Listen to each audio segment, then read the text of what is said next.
Welcome to ZenMadman versus Machine round 4. This is our first 3-bet pot edition. The low jack has open raised first in. The hijack next to act has 3-bet right away, and it's folded around to the low jack, who is called, and we're going to take a flop. We're going to play both sides of the equation, right? I have ace king offsuit here in the low jack. I am raising it pure and then calling half the time. So there's going to be about 6 combos of this in range, which is like 12% of range. So there's a lot of ace king off in range here.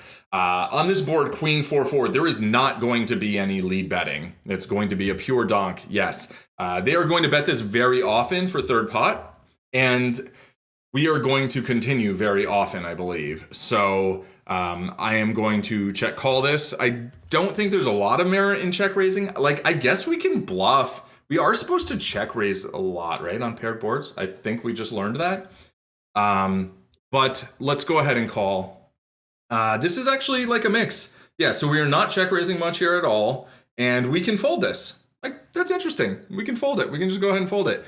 This card, I don't see any reason that we would have any leads. It certainly doesn't change the hand values all that much. Like, sure, we can have some pocket jacks, but like overall, it's going to be, wow, that is totally wrong.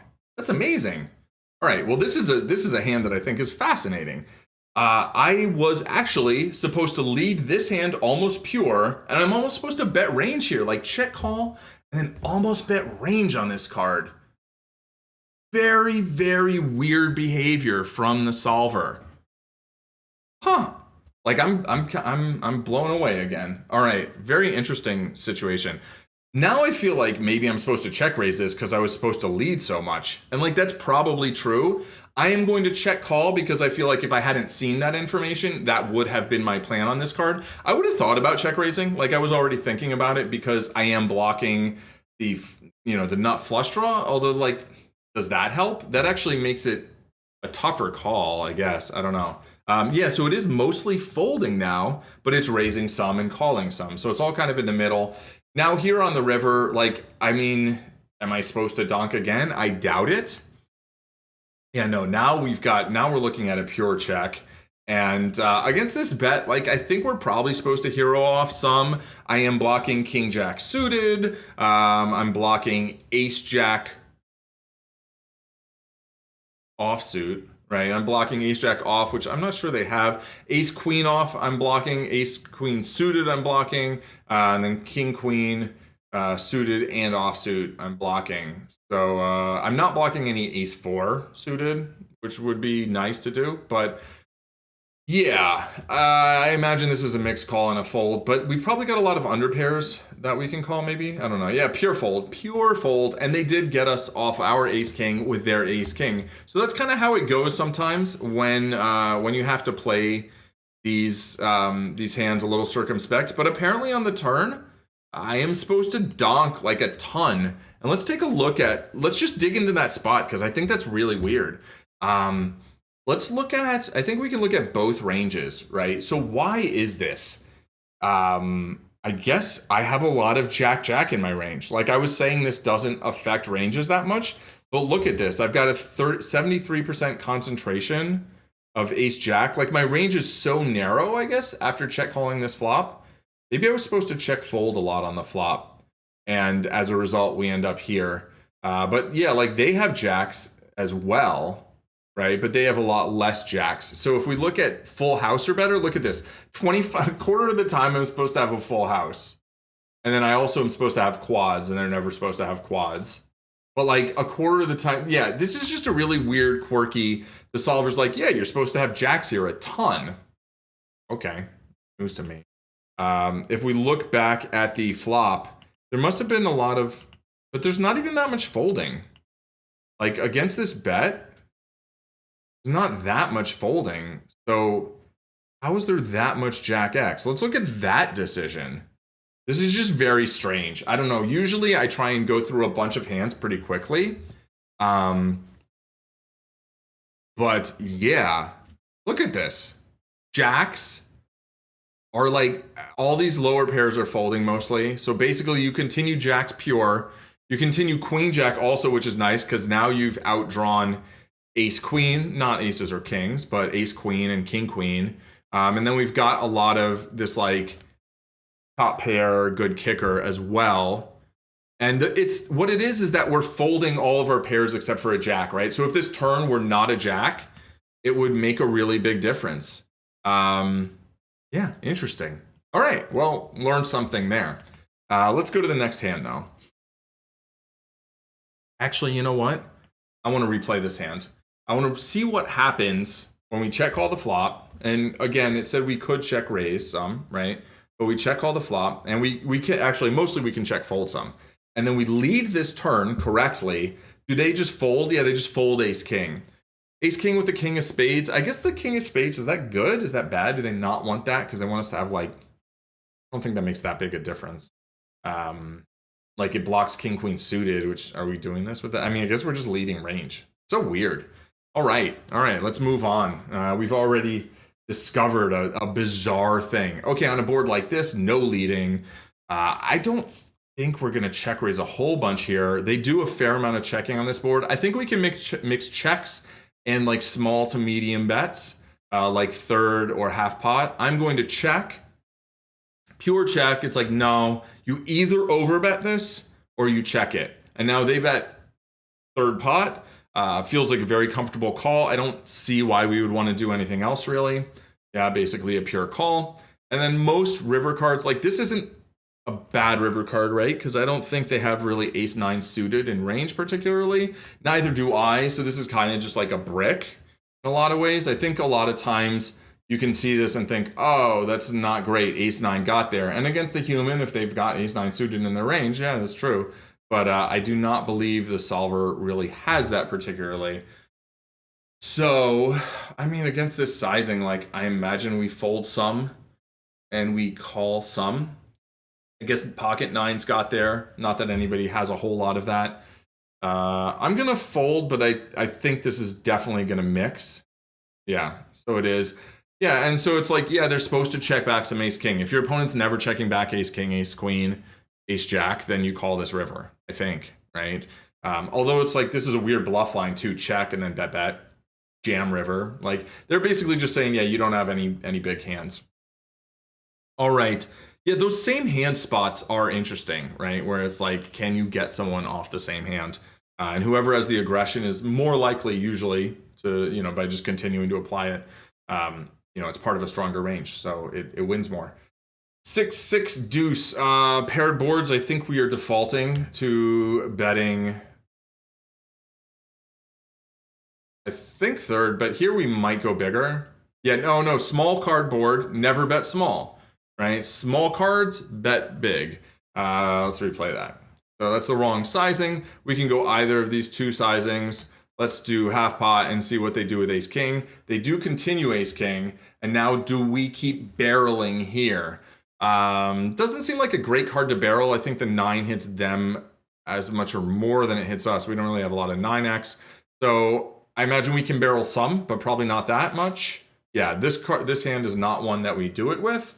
And when we hit a king on the river, I think we have to pay this. And we already know they have ace king, but such is life. I mean, as a bluff raise, like sure, occasionally, maybe, probably not.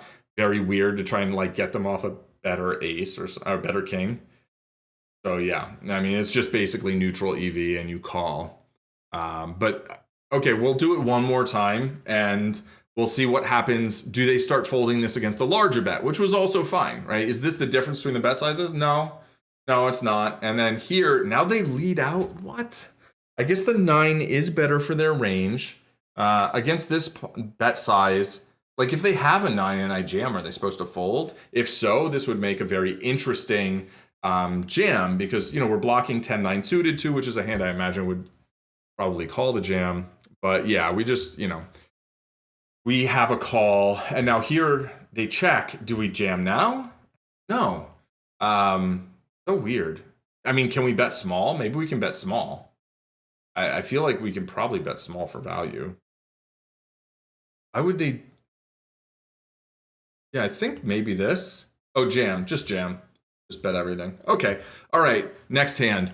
So as you'll see, My average EV loss is much higher in these 3-bet pots, right? We'll revisit that at the end, but the idea is just that these pots are bigger, so your mistakes cost more, which is why you should probably start with studying 3-bet pots, or rather early on, spend a lot of effort trying to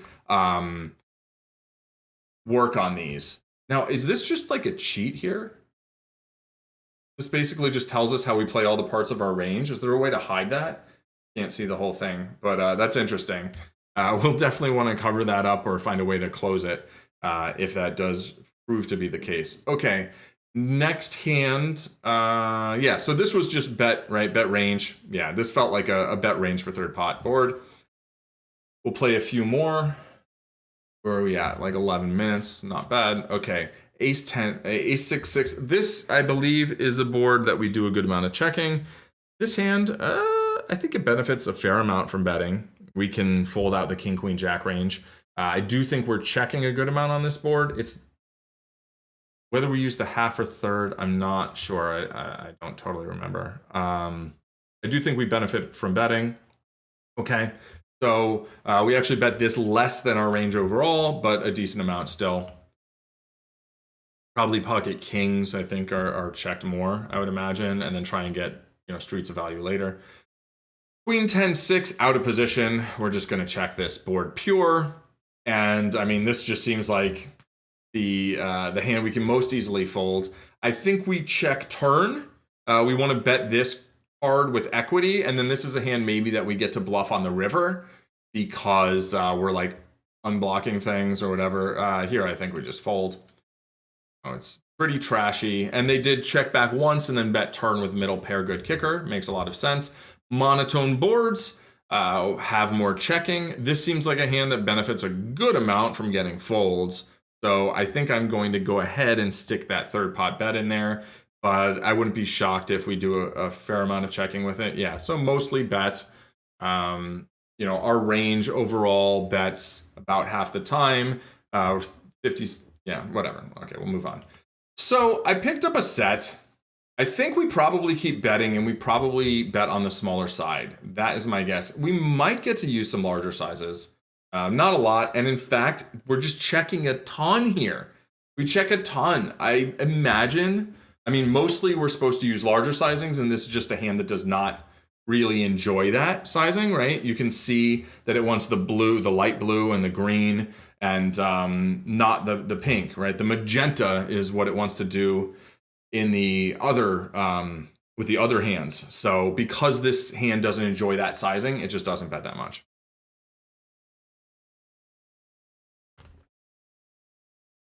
Okay. Out of position, board like this, we are not going to do much. They are going to have a lot of checks, I believe, and it might be like a half pot or not situation.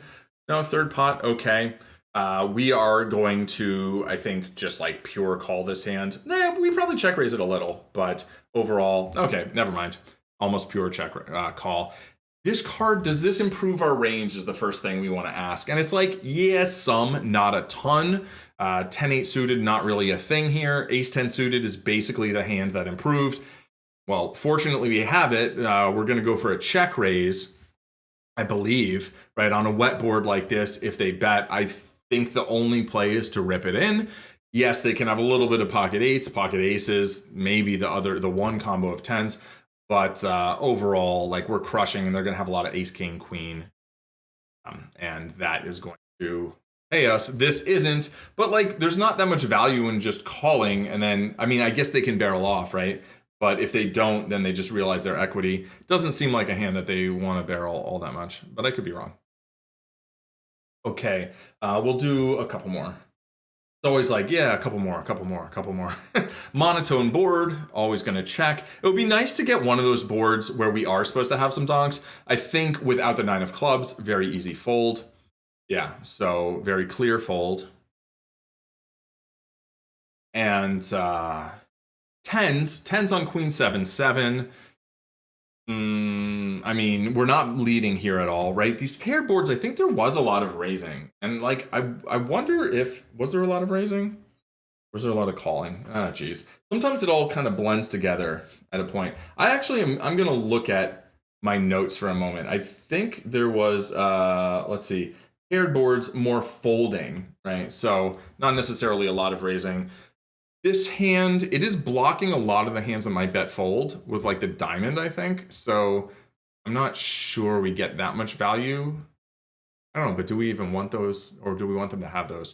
I mean, okay, we can actually fold some, right? And this card, I don't think is great for our range. Yes, we're going to have maybe a little more 4-4, although I believe we just like fold that on the flop. Against this sizing, I think we can probably fold now, especially since the flop was pretty close. We are blocking tons of hands that can be barreling, right? All of these flush draws, which we don't love. But, you know, on the other hand, if the flush does come in, our hand's doing better. And if they do have a flush draw, they have less equity because, you know, we have one of their outs.